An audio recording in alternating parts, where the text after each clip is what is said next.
నమస్కారం అండి. ఇవాళ కౌంటింగ్ ఏజెంట్స్ కి మనము ఆ రోజు జరగబోయే దాని గురించి చెప్తున్నాను. సో ఫస్ట్ మీరు కౌంటింగ్ ఏజెంట్ గా ఉదయం 6 గంటల కల్లా కౌంటింగ్ రూమ్స్ కి హాల్ కి వెళ్ళిపోవాలండి. మీతో వెళ్తున్నప్పుడు మీరు తీసుకువెళ్లాల్సినవి ముఖ్యంగా ఇది form 18 declaration form.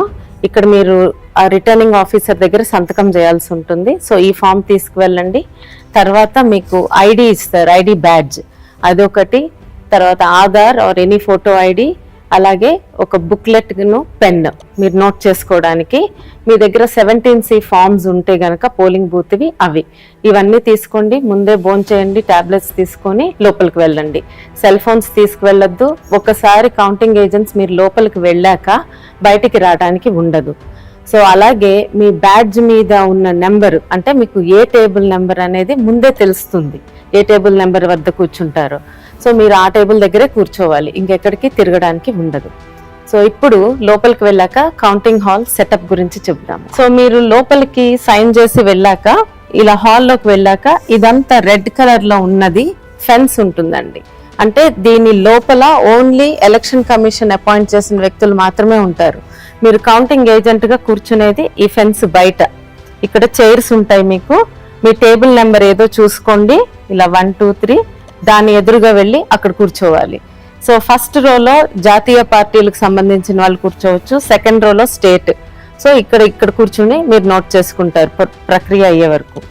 So next వచ్చేసి ఇక్కడ 14 టేబుల్స్ ఉంటాయి. సో ఇది ఎమ్మెల్యే సెటప్ ఒకటి ఉంటుంది, ఎంపీకి ఒక కౌంటింగ్ హాల్ ఉంటుంది. సో 2 కౌంటింగ్ హాల్స్ ఉంటాయి. సో ఎక్కడైనా సరే 14 టేబుల్స్ ఉంటాయి. ఈ 14 టేబుల్స్ లో ఒక్కొక్క టేబుల్ వద్ద మీకు ఒక కౌంటింగ్ సూపర్వైజరు, కౌంటింగ్ ఆఫీసరు, ఒక అబ్జర్వర్ ఉంటారన్నమాట. అలాగే ఒక రిటర్నింగ్ ఆఫీసర్ ఉంటారు, ఒక అసిస్టెంట్ రిటర్నింగ్ ఆఫీసర్, మన ఏజెంట్, ఇంకొక ఏజెంట్. ఇక్కడ ఈ అసిస్టెంట్ రిటర్నింగ్ ఆఫీసర్ దగ్గర కూడా ఎమ్మెల్యేను, ఎంపీ ఏజెంట్స్ ఉంటారు. అలాగే మీకు పోస్టల్ బ్యాలెట్స్ అది జరుగుతుంటే అదే పోస్టల్ బ్యాలెట్ టేబుల్ దగ్గర కూడా మన ఏజెంట్, ఎమ్మెల్యే గాని ఎంపీ ఏజెంట్ గాని ఉంటారు. సో ఇది సెటప్. ఇప్పుడు కౌంటింగ్ ప్రక్రియ గురించి అండి. సో మొదట కౌంటింగ్ అనేది పోస్టల్ బ్యాలెట్స్ తో మొదలవుతుంది. మీకు 7 నియోజకవర్గాలు ఉన్నాయనుకోండి, ఒక పార్లమెంట్ పరిధిలో 7 కౌంటింగ్ హాల్స్ ఉంటాయి. అలాగే ఎమ్మెల్యేవన్నీ విడిగా జరుగుతాయి, ఒక హాల్లో జరుగుతుంది. ఎంపీ కౌంటింగ్ విడిగా జరుగుతుంది. సో పోస్టల్ బ్యాలెట్స్ ఒక ఎమ్మెల్యేకి అదే హాల్లో పక్కన కొన్ని టేబుల్స్ వేస్తారు, అంటే ఒక 4-5 టేబుల్స్ వేసి పోస్టల్ బ్యాలెట్ కౌంటింగ్ జరుగుతుంది. పోస్టల్ బ్యాలెట్స్ ఆర్ఓ ఆఫీసర్ ఆధ్వర్యంలో జరుగుతుంది. అలాగే మన ఏజెంట్స్ కూడా ఉంటారు అక్కడ. సో అది ఒక మొదలుపెట్టిన అరగంటకి 30 నిమిషాల తర్వాత ఈవీఎం మెషిన్ కౌంటింగ్ స్టార్ట్ అవుతుంది. సో ఇప్పుడు ఆ ఈవీఎం మెషిన్ కౌంటింగ్ ఎలా ఉంటుందో చూద్దాము. ఎంపీకి ఏమో విడిగా ఇంకొక రూమ్ లో పోస్టల్ బ్యాలెట్ కౌంటింగ్ జరుగుతూ ఉంటుంది. అక్కడ కూడా ఆర్ఓ అధికారిను, మన ఏజెంట్స్ ఉంటారు. సో ఇప్పుడు ఈవీఎం కౌంటింగ్ ఎలా జరుగుతుందో చూద్దాం. సో మీకు ముందుగానే మీ టేబుల్ నెంబర్ ఏదో మీకు తెలుసు కదా. సో ఆ టేబుల్ దగ్గరికి వెళ్ళి మీరు ఫెన్స్ బయట కూర్చొని ఉంటారు. ఇక్కడ సెటప్ ఇలా ఉంటుంది. ఇదిగోండి టేబుల్, ఉదాహరణకి టేబుల్ 1. ఈ టేబుల్ 1కి పోలింగ్ బూత్ 1 నుంచి 1వ కంట్రోల్ యూనిట్ వస్తుంది. ఫస్ట్ ఇది ముందుగానే నిర్ధారించబడి ఉంటుంది, ఏ పోలింగ్ బూత్స్ నుంచి వస్తాయి టేబుల్ 1కి అనేది. సో అలాగే ఇప్పుడు టేబుల్ 2 ఉందనుకోండి, పోలింగ్ బూత్ 2 నుంచి కంట్రోల్ యూనిట్ 1 వస్తుంది. అలాగే టేబుల్ 14 అయితే పోలింగ్ బూత్ 14 నుంచి కంట్రోల్ యూనిట్ 1 వస్తుంది. సో ఈ ప్రక్రియలో జరుగుతుంది. ఇది ముందే నిర్ధారించి ఉంటుంది. ఇక్కడ 2 కౌంటింగ్ సూపర్వైజర్లు ఉంటారు, ఒక అబ్జర్వర్ ఉంటారు. ఈ కంట్రోల్ యూనిట్ ఏదొచ్చినా ఒక ఈఎంవి మెషిన్ కి కూడా కనెక్ట్ చేసి ఉంచుతారు. సో ఇప్పుడు మీకు ఇలాంటి సూట్ కేసులో మీకు కంట్రోల్ యూనిట్ తీసుకొస్తారు. తీసుకొచ్చినప్పుడు మీరు ఫస్ట్ చూసుకోవాల్సింది సీల్స్. ఈ సీలు కరెక్ట్ గా ఉందా. తర్వాత ఇది ఓపెన్ చేస్తారు. ఓపెన్ చేశాక కంట్రోల్ యూనిట్ బయటకు తీస్తారు. అడ్రస్ సీల్ చూసుకోండి సరిగ్గా ఉందో లేదో. ఆ తర్వాత పేపర్ సీల్ సరిగ్గా ఉందో లేదో చూడండి. తర్వాత ఈ పేపర్ సీల్ కట్ చేసి ఓపెన్ చేస్తారు. ఓపెన్ చేసినాక ఇక్కడ మనకి గ్రీన్ సీల్ ఉంటుంది. ఈ గ్రీన్ సీల్ ముఖ్యమైనది. ఈ గ్రీన్ సీల్ కరెక్ట్ గా ఉండాలి. ఇది కనుక బ్రేక్ అయి ఉంటే మీరు వెంటనే రిటర్నింగ్ అధికారికి, ఆర్ఓకి తెలియజేయండి. సో ఆ గ్రీన్ సీల్ కూడా కరెక్ట్ గానే ఉందనుకోండి, అప్పుడు మీకు మెషిన్ ఆన్ చేస్తారు.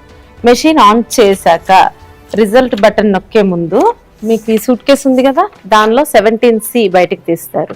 బయటికి తీసి మీకు క్లియర్గా ఇక్కడ చదువుతారు. ఇది తీసినప్పుడు మీ దగ్గర కూడా 17C ఫామ్ ఉండాలి, మీరు పోలింగ్ డేట్ నుంచి తెచ్చుకున్నది.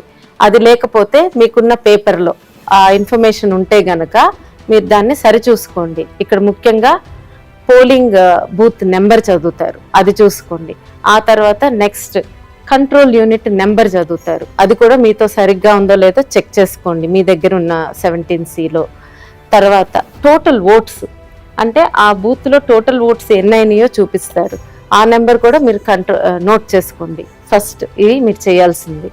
తర్వాత ఈ గ్రీన్ సీల్ సరిగ్గానే ఉంది అనుకున్నాక ఈ బటన్ నొక్కుతారనమాట. ఈ బటన్ నొక్కగానే మీకు రిజల్ట్స్ కనిపించడం మొదలవుతాయి. సో రిజల్ట్స్ వస్తున్నప్పుడు ఫస్ట్ మీకు పోలింగ్ తేదీ కనిపిస్తుంది, నోట్ చేసుకోండి. తర్వాత టోటల్ నెంబర్ ఆఫ్ ఓట్స్ కనిపిస్తాయి.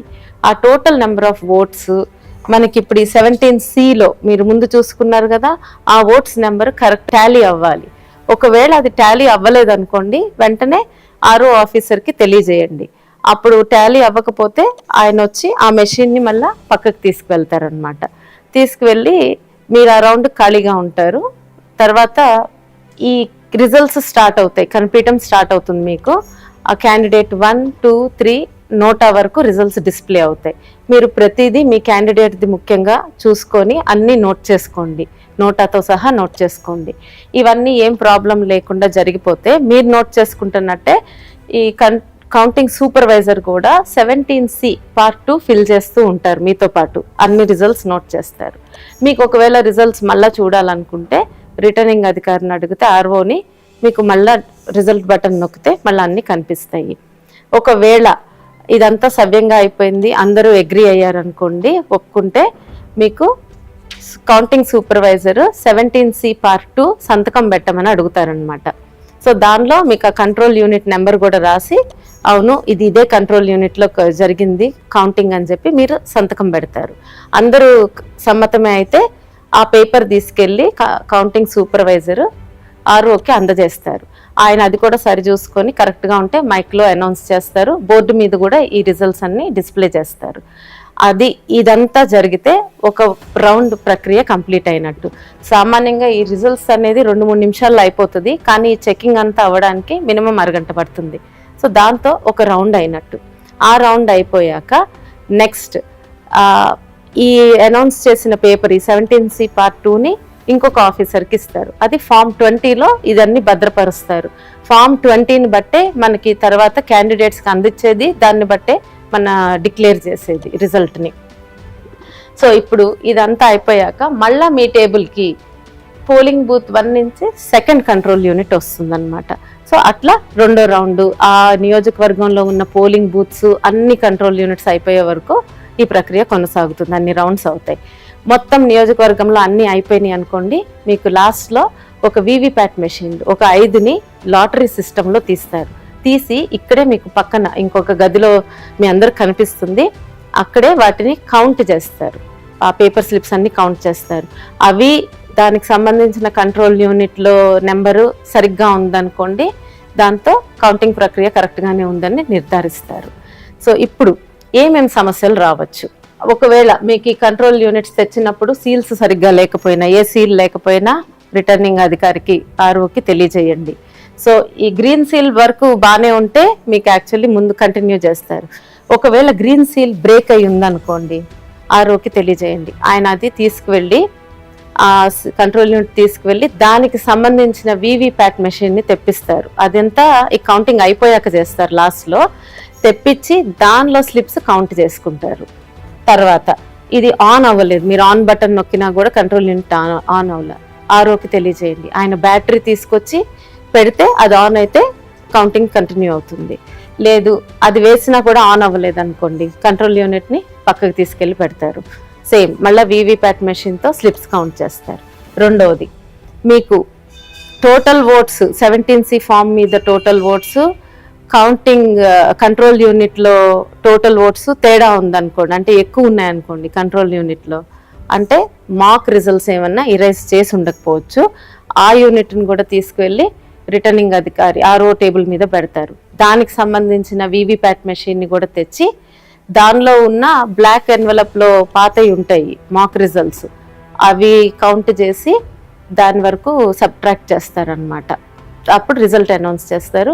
ఇవన్నీ మీకు ఆరో టేబుల్ దగ్గర ఉన్న మన ఏజెంట్ చూసుకుంటారు. ఏం ఇష్యూ వస్తున్నా కూడా ఆయన దీని గురించి లెటర్ రాయడము, రిపోర్ట్ చేయడం అన్నీ ఆయన చూసుకుంటూ ఉంటారు. మీరల్లా ఇక్కడ ఉన్నవి చూసుకుంటే సరిపోతుంది ఏజెంట్గా. ఈ టేబుల్ మీద జరిగేది తేడా ఉంటే ఆర్ఓ ఆఫీసర్కి తెలియజేయటం. సో ఇవి అండి వచ్చే ఇష్యూస్. ఏమన్నా మీరు దయచేసి కౌంటింగ్ ప్రక్రియ మొత్తం కంప్లీట్ అయ్యే వరకు హాల్లోనే ఉండండి. పొరపాటున మనకి మెజారిటీ వస్తుందనో ఇంకేదన్నా విషయమనో వదిలేసి బయటికి రావద్దు. మీకు ఇంకా ఏదన్నా డౌట్స్ ఉన్నాయి అనుకోండి, మీరు ఎలక్షన్ కమిషన్ ఆఫ్ ఇండియా ఇచ్చిన హ్యాండ్ బుక్లో చూసుకొని రిఫర్ చేసుకోండి, లేదా మీ సీనియర్స్ని ఎవరైనా అడిగి తెలుసుకోండి. Thank you.